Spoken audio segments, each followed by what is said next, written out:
Louvado seja nosso Senhor Jesus Cristo. Boa tarde. Agora é aquela hora que as coisas vão sumindo. Vai ficando longo. Então vamos combinar, se o seu irmão, se a sua irmã que aí do seu lado estiver dormindo, você dá uma cotovelada assim, bem fraterna, que quebra só umas 3 ou 4 costelas.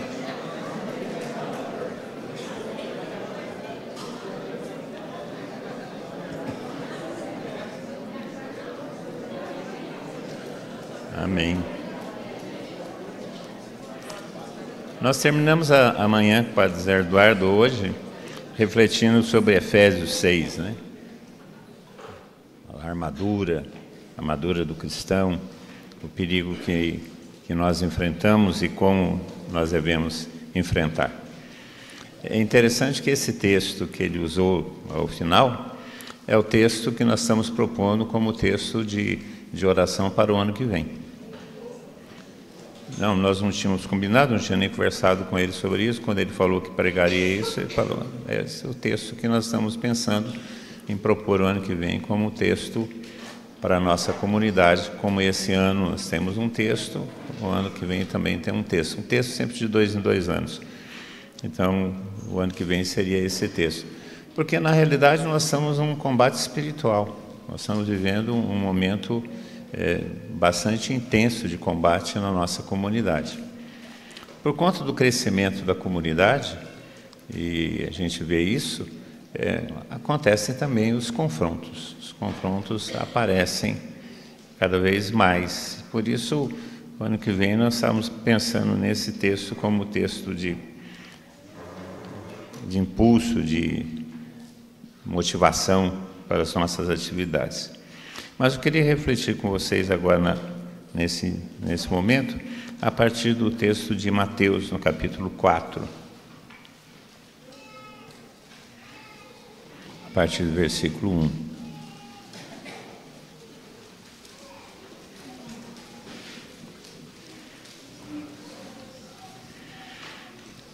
Quando Jesus Cristo se prepara para a missão, a primeira coisa que ele faz é enfrentar o diabo.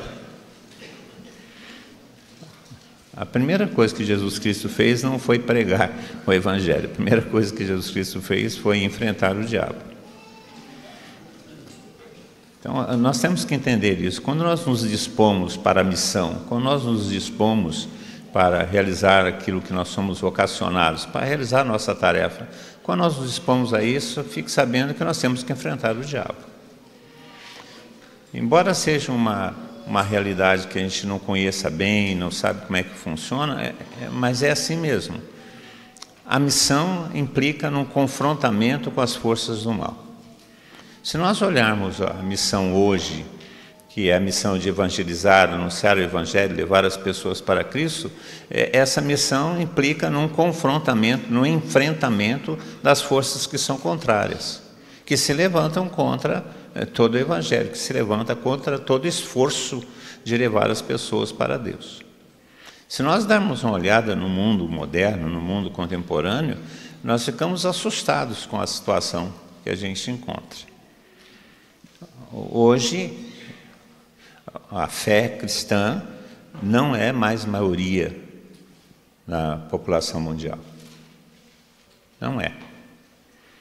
Nós somos o quê? Uns 10%? Uns 20%? Estou falando de gente efetiva, não de gente que se diz cristã, do cristianismo. Qual que é a população mundial hoje? Quantos bilhões? 8. Quase 9. Desses 9 bilhões de habitantes, quantos são cristãos? Você tem ideia? 2 bilhões. Levando em consideração os batizados e católicos e não católicos, 3 bilhões de pessoas. Por uma população de 9. Nós somos 1/3. E crescendo? Não. Então, nós estamos numa situação pagã. Na situação que o mundo caminha para o paganismo. Há uma multiplicidade de religiões, de propostas de fé, de esoterismos. A religião cristã não é a maioria. Nós tivemos, alguns anos atrás, uma tentativa de um movimento para evangelizar a Evangelização 2000. Que seriam 10 anos de evangelização, 1990 a 2000, seriam 10 anos de evangelização para dar a Jesus Cristo o presente do novo milênio, 51% da população mundial cristianizada, chamada Evangelização 2000. Aí teve todo um projeto, preparação, as escolas de evangelizadores, foi inaugurado em 2000, e 2001 começou, em 1991 começou essa evangelização, é um grande movimento no mundo inteiro, e acabou, porque a ideia era 10 anos de missão e depois a evangelização teria acontecido e a população mundial seria 51%. Terminou, entramos no ano 2000 e entramos com 51% da população católica ou cristã? Não. Então, nós estamos em tempo de missão. Nós estamos em tempo de missão. E como é que começa essa missão? Jesus Cristo chega e está no meio da sociedade e ele tem que enfrentar as tentações, as dificuldades para começar a pregar o Evangelho. Portanto, essa situação de dificuldade, de enfrentamento, é a situação atual. Jesus Cristo enfrentou para pregar o Evangelho e enfrentou as tentações do mundo que estava constituído naquela época daquela forma. Hoje nós enfrentamos situações semelhantes. Para evangelizar o mundo, nós temos que enfrentar as oposições que se apresentam no mundo, já que nós somos minoria. E uma população não cristã articulada contra o cristianismo. Falar que é simplesmente uma questão cultural, não, existe uma articulação de forças contra o cristianismo, como aconteceu com Jesus Cristo. O texto começa isso, quando Jesus foi conduzido ao deserto pelo Espírito Santo, para ser tentado pelo diabo. A missão da evangelização começa como um combate, ou se apresenta como um combate espiritual contra o diabo. Essa situação de anunciar o Evangelho para a população, anunciar o Evangelho para o mundo, é uma situação de combate contra o diabo. E quando a gente fala isso, fica parecendo uma coisa medieval. Não é medieval, não. Se nós olharmos o mundo atual, a gente vê como é que as coisas estão funcionando dessa forma. Nos aspectos morais a gente não precisa nem comentar, mas outros aspectos de violência, de desvalorização das coisas. Então, assim que começa o Evangelho. O Evangelho começa Jesus conduzido pelo Espírito para enfrentar o diabo. A missão de Jesus Cristo é a mesma nossa missão. Portanto, nós somos conduzidos para o Espírito, e o Espírito nos conduz, em primeiro lugar, para combater o diabo. Isso não é uma coisa cultural. Isso não é uma questão de costumes. É o que está aqui.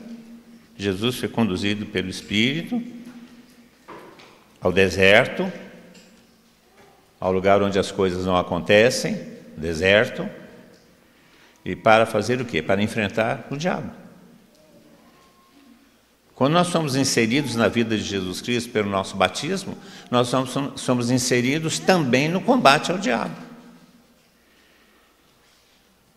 Ser cristão significa estar em combate contra o diabo, contra Satanás. E isso não é um conto da carochinha.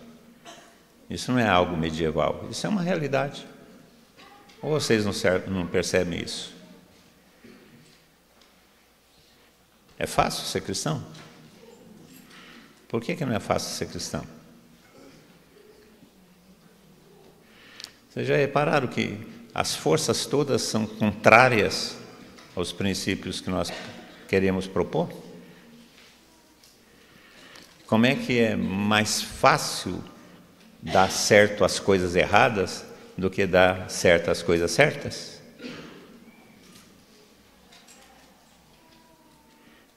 Já perceberam que os contravalores são mais valorizados que os valores? Já perceberam que é muito mais difícil ser santo do que ser pecador? Que é muito mais fácil ser desonesto do que ser honesto? Que é muito mais fácil viver a prostituição do que viver a virtude?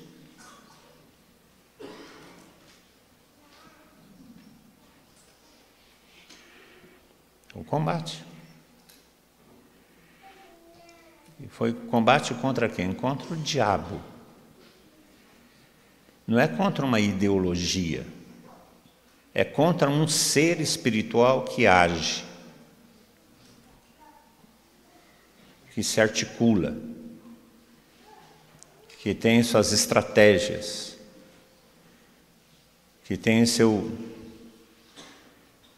comparsas, o diabo. Quando a gente começa a falar essas coisas, as pessoas falam, isso é coisa medieval. Nós estamos vivendo em plena Idade Média, né?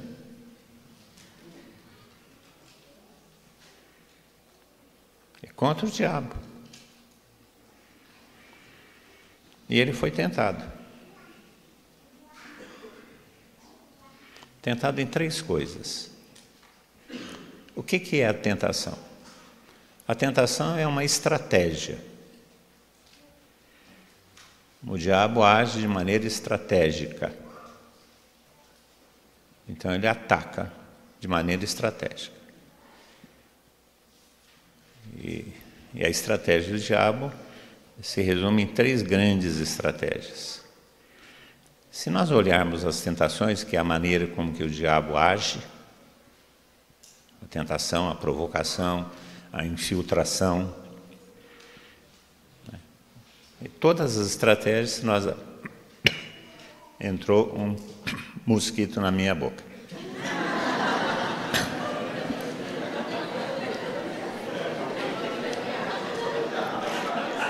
Não querem que eu pregue.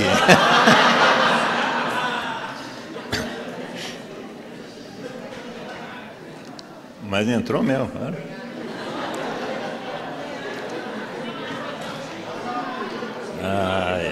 Tem água aqui.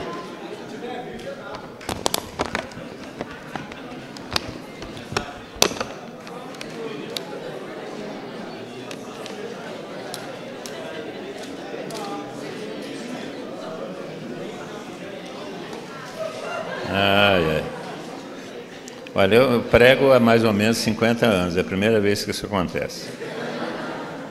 De um mosquito entrar na boca. Então, são 3 estratégias que resumem as diversas atividades ou os ataques diabólicos. São 3 grandes estratégias que determinam os seus ataques. A primeira grande estratégia aparece aqui. O tentador, a grande estratégia do diabo é a tentação. A tentação é mais perniciosa do que qualquer outra ação do diabo contra nós, gente. Mas a possessão diabólica, a opressão diabólica, e essas qualificações todas da ação diabólica, a pior delas, a mais perniciosa delas é a tentação. É a tentação. É próprio do diabo tentar. Porque a tentação nos leva ao pecado. Quando uma pessoa está possuída pelo diabo, a possessão diabólica, as suas ações de possesso não lhe são atribuídas, não são comprometidas a ele como pecado. As ações anteriores à possessão, sim, mas as ações cometidas quanto possessos não são atribuídas a ele como pecado, porque ele não estava pleno de si para cometer aqueles atos.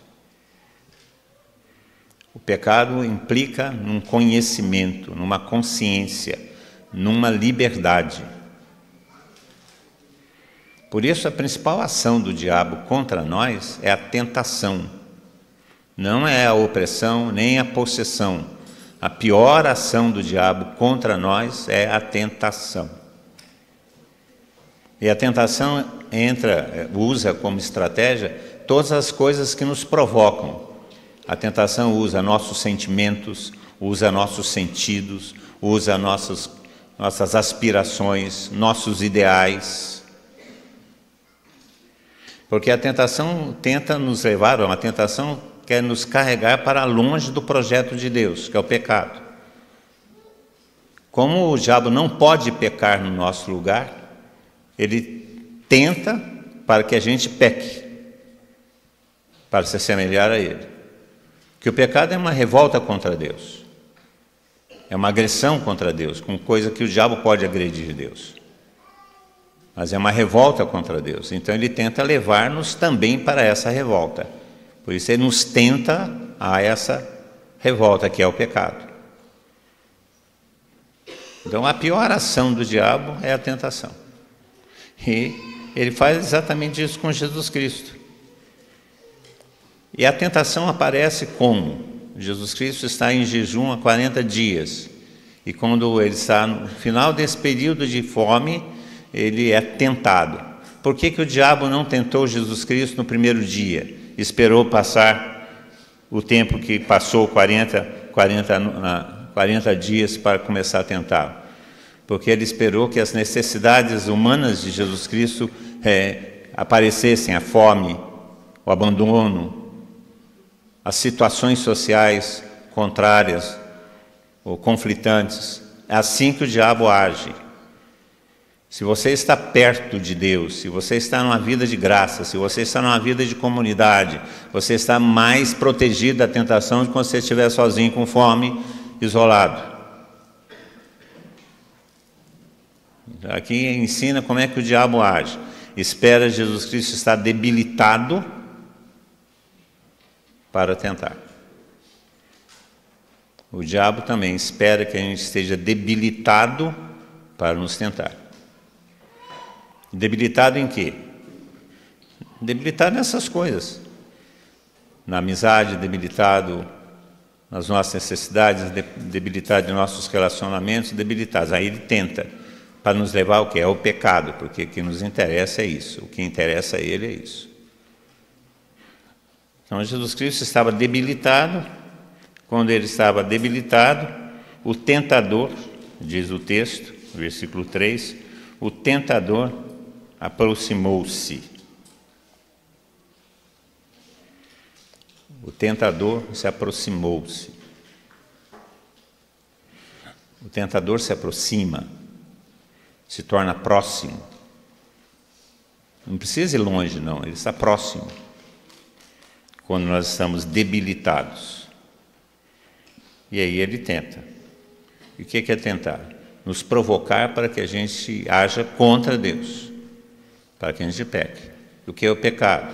É contrariar a vontade de Deus, é contrariar o projeto de Deus, é fazer aquilo que Deus não quer que façamos. E ele espera, nós estamos debilitados para nos tentar. Quando estamos debilitados, somos tentados. Debilitados em quê? Em relacionamento, em fé, em devoção, debilitados. Por isso, vou dar um conselho para vocês. Se vocês querem serem tentados e caírem em tentação, cair em pecado, eu vou ensinar vocês como é que faz. Para de rezar, debilitado. Para de ir na comunidade, estou revoltado quanto à comunidade. Para de ir na comunidade. Para de ler o Evangelho, é complicado, chato. Você não precisa abandonar, basta você diminuir, mediocrizar as coisas. Não precisa de tudo isso.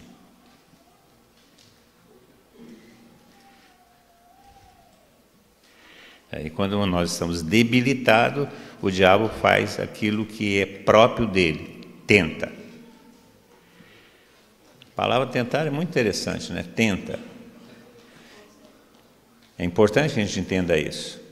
Ele tenta, ele não faz. Quando a gente peca, vou falar uma coisa que talvez vocês não tenham percebido. Quando a gente peca, é a gente que peca. Não é o capeta que peca. Vocês perceberam isso?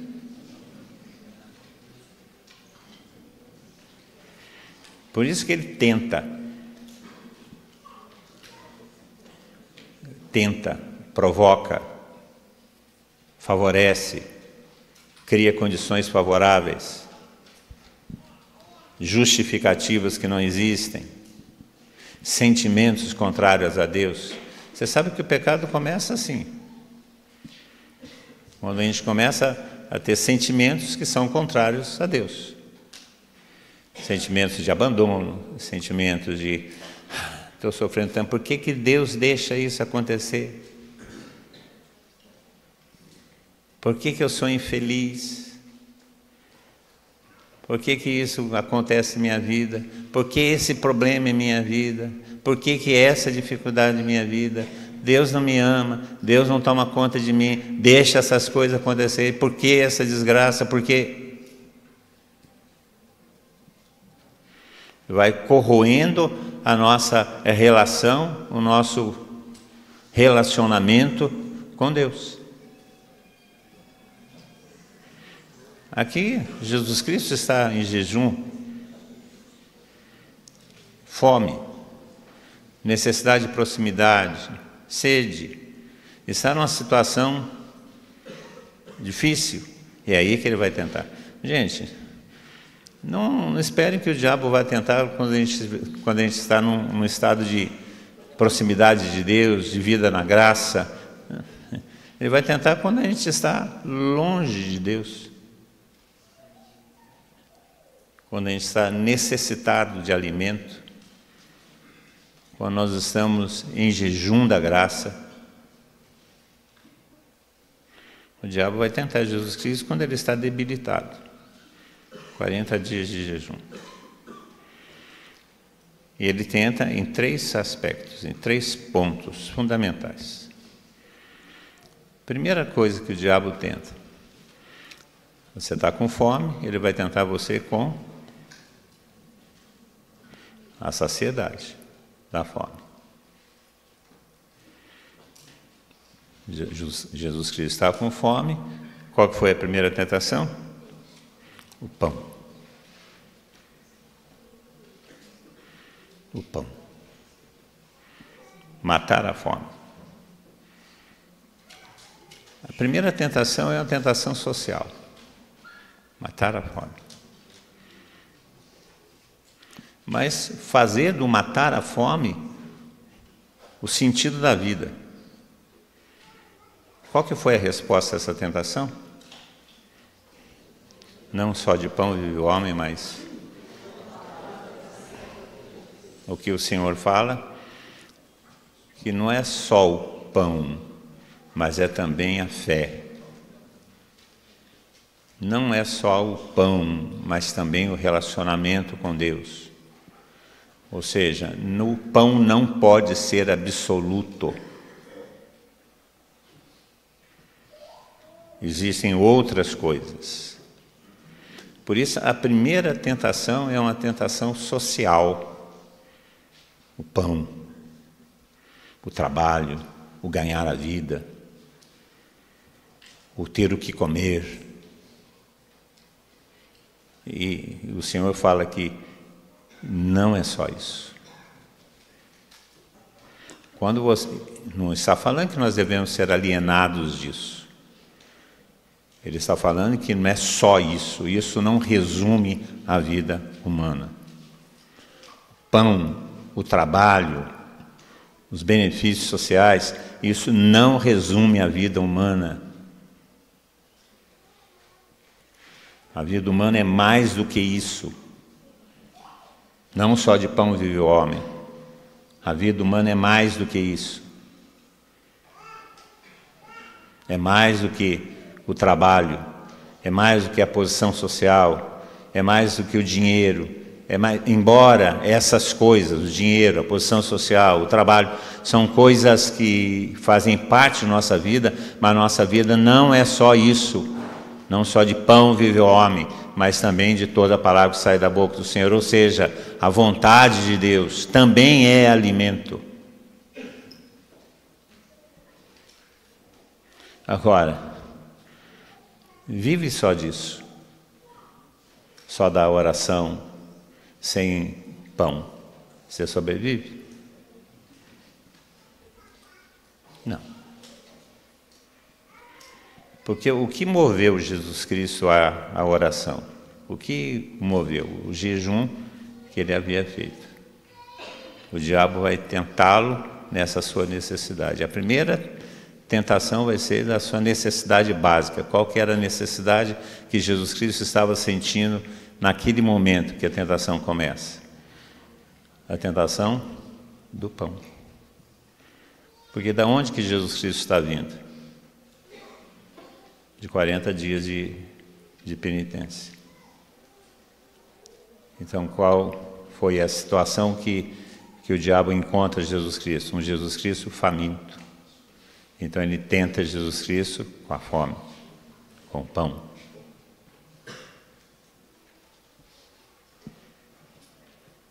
E o pão justifica muitas coisas. O pão justifica muitas coisas. Justifica a violência, justifica o abuso, justifica o pão.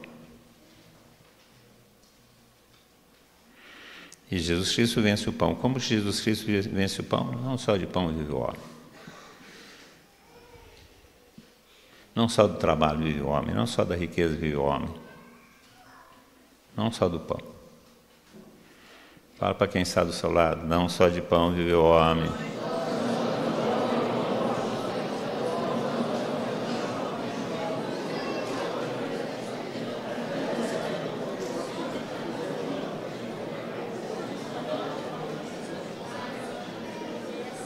O homem também vive da palavra. Fala para ele, o homem vive da palavra.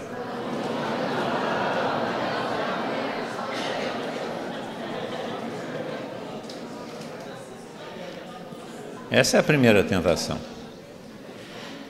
Eu não tenho medo de dizer que essa tentação todos nós já passamos. Ou passamos. Ou estamos passando. A tentação do pão. Por que muitos não puderam vir hoje cedo para começar o retiro? Só puderam vir depois do almoço. Por quê? Por causa do pão. Ou não? Por causa do pão. E não estou falando que isso é uma tentação, que era uma questão de obrigação, de compromisso. Quem não pôde vir de manhã veio agora porque tinha que estar no trabalho, não cometeu pecado, claro que não. Não é isso que eu estou dizendo. Estou falando que o pão tem as suas obrigações. O pão implica em prioridades. O pão... Mas nós não vivemos só de pão. Depois Jesus Cristo enfrenta outra tentação. Qual que é a outra tentação? Atira-te aqui para baixo. Os padres da igreja entendem essa tentação como o humanismo, o ser humano. É interessante como que o ser humano tenta contra Deus. Atira-te aqui para baixo, que vai dar tudo certo, vai juntar os anjos, vão segurar o homem. O humanismo. Se nós observarmos a cultura contemporânea, atual, nós presenciamos essa hipervalorização do humano. A própria igreja foi atingida por isso. Muitas vezes essa teologia, que é uma teologia social, é humanismo. Não existe alguma coisa mais tentadora para o homem do que o homem. Por que que o homem é a grande tentação do homem?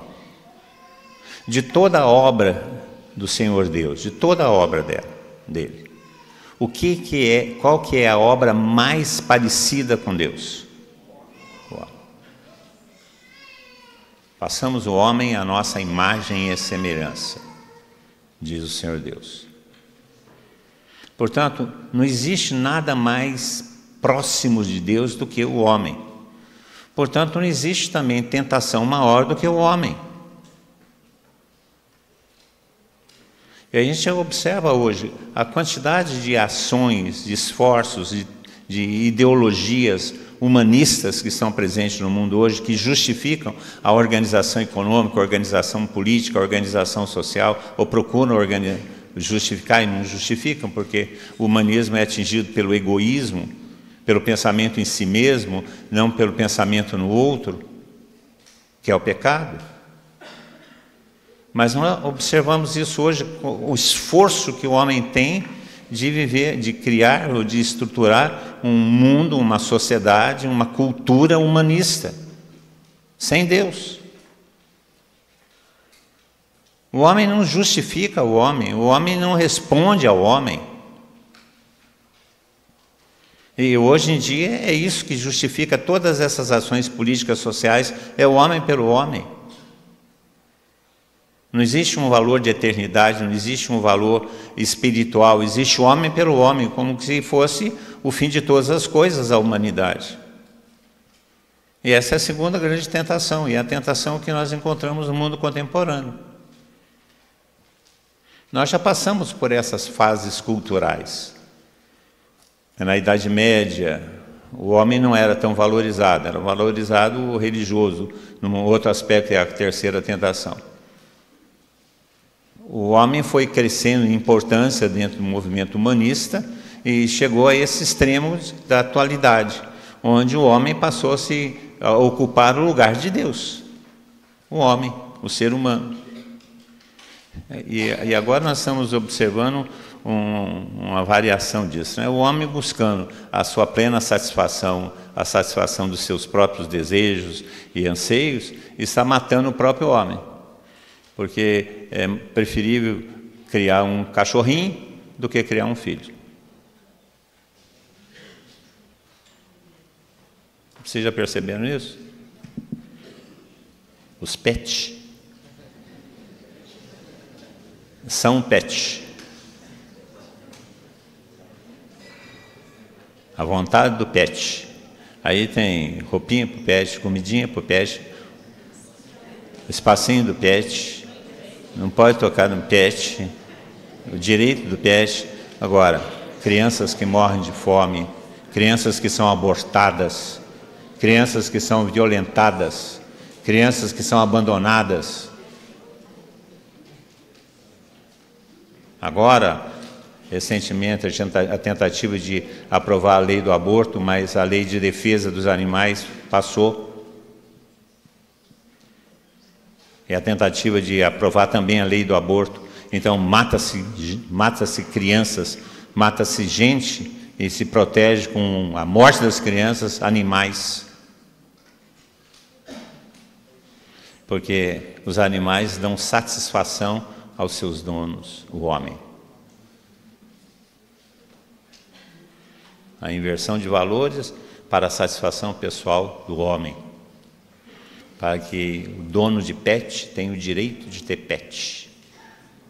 Eu não sei se ele tem o pet ou o pet que tem ele. Porque cachorro com cachorro, os dois são iguais.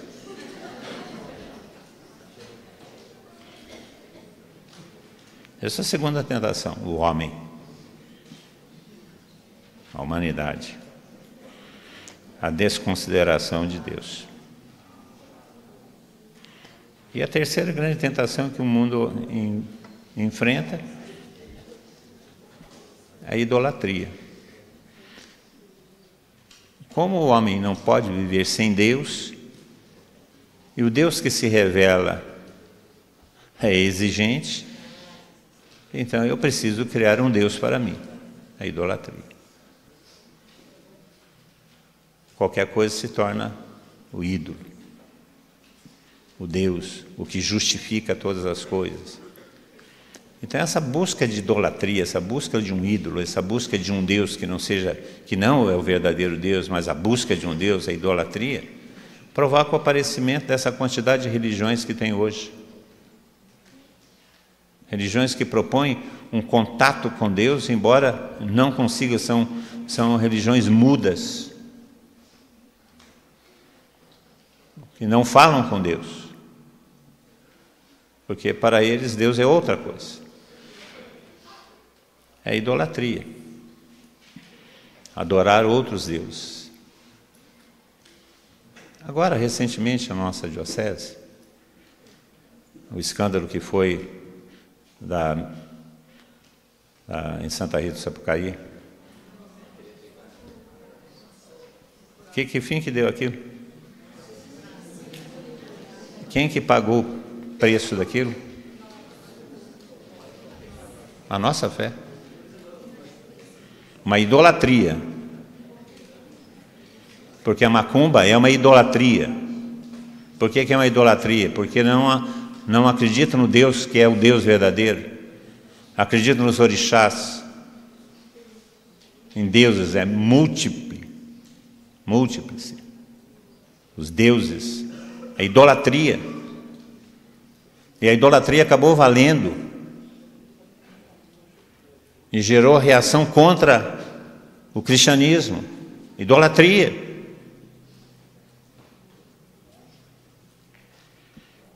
Está presente no mundo inteiro. O abandono de Deus. Eu não nego a divindade, mas a divindade que eu fabrico. Eu não nego a necessidade de um Deus, mas o Deus que eu fabrico.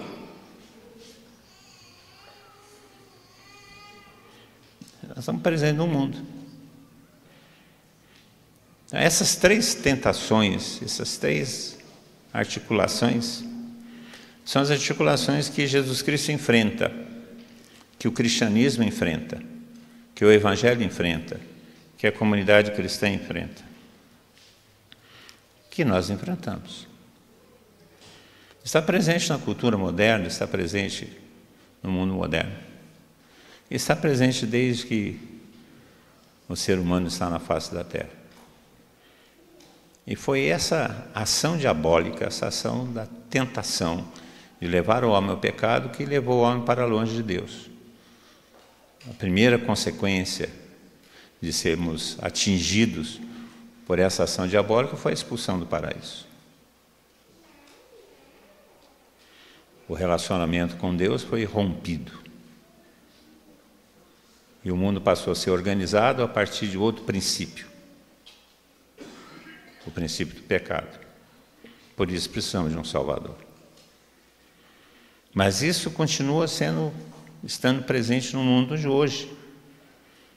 Essas três tentações continuam presentes no mundo de hoje.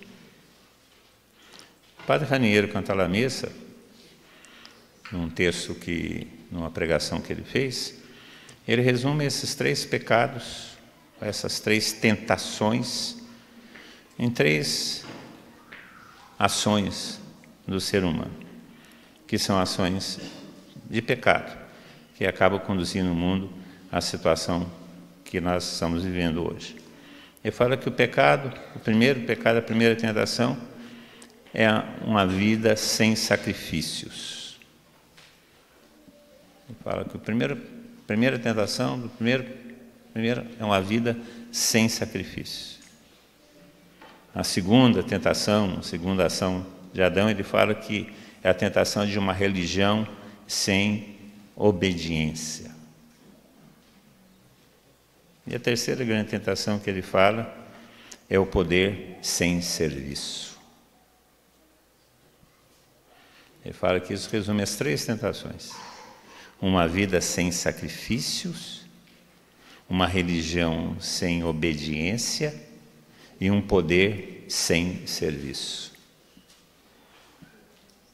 E seriam os 3 pecados, ou as 3 grandes tentações que a humanidade contemporânea tem.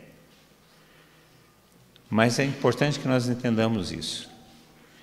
Ao entrarmos para a vida cristã, nós temos que enfrentar essas tentações. E falar que elas vêm em um certo momento, não. Essas tentações, elas são parte contínua de nossa vida. Elas se alternam, né? Tem vezes que nós somos tentados pelo pão, tem vezes que nós somos tentados pelo poder, tem vezes que somos tentados ou pelos 2, ou tem vezes que é um, depois é outro. Essa é a ação permanente do diabo contra nós. Mas Jesus Cristo venceu. Como é que Jesus Cristo combateu essas tentações? Colocando contra as tentações a palavra de Deus. Colocando contra as tentações o que Deus quer para nós. Colocando contra as tentações o projeto que Deus tem para nós. Vencer as tentações é fazer a vontade de Deus. A resposta contra as tentações é a vontade de Deus. Portanto, nossa libertação, nossa vida santa é fazer a vontade de Deus. Não é fácil, mas é o caminho. Fazer a vontade de Deus. E a gente vê que quando Jesus Cristo venceu as tentações, por fim o diabo o deixou. E os anjos se apresentaram para servi-lo. Quando nós vencemos as tentações e quando vencemos definitivamente as tentações, quando nós formos para o céu, o diabo vai nos deixar e os anjos vão nos servir. Já pensou que vida boa? Sem tentação, com os anjos nos servindo. Essa situação que nós somos chamados a viver. Enfrentar e vencer as tentações pela graça de Deus. Livrai-nos, Senhor, de toda a tentação, diz a nossa oração. Abaixa a sua cabeça um momento. Se existe uma experiência que nós temos, essa experiência é a experiência das tentações. O Senhor começa a sua vida pública, a sua missão. A primeira coisa que Ele faz é enfrentar as tentações. Portanto, nós temos que aprender isso. Nós que estamos a serviço do Senhor. O serviço não nos isenta das tentações. Não é porque nós estamos a serviço que não seremos tentados. A tentação é a grande estratégia de Satanás, que é o nosso grande inimigo. Vencer as tentações. Vencemos as tentações com a palavra de Deus. Vencemos as tentações quando nos entregamos ao Senhor. Quando vencemos as tentações e quando vencemos a última tentação, os anjos vão nos servir. Estaremos com o Senhor. Não tenhamos medo de enfrentarmos as tentações, porque as tentações nada podem contra nós, só podem nos tentar. A vida cristã é a vida de vencer as tentações, nos fortalecer com elas, entregar nossa vida,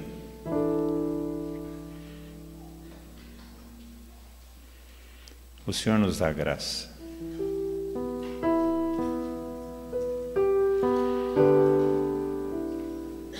Fazer das tentações algo que nos é favorável, para fortalecer nossas convicções,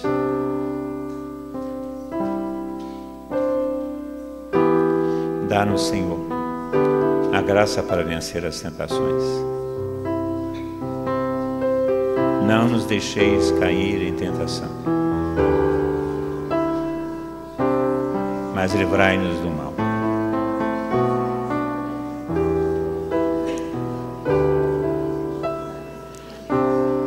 Bendito seja o teu santo nome, Senhor. Bendito seja o teu santo nome, Senhor.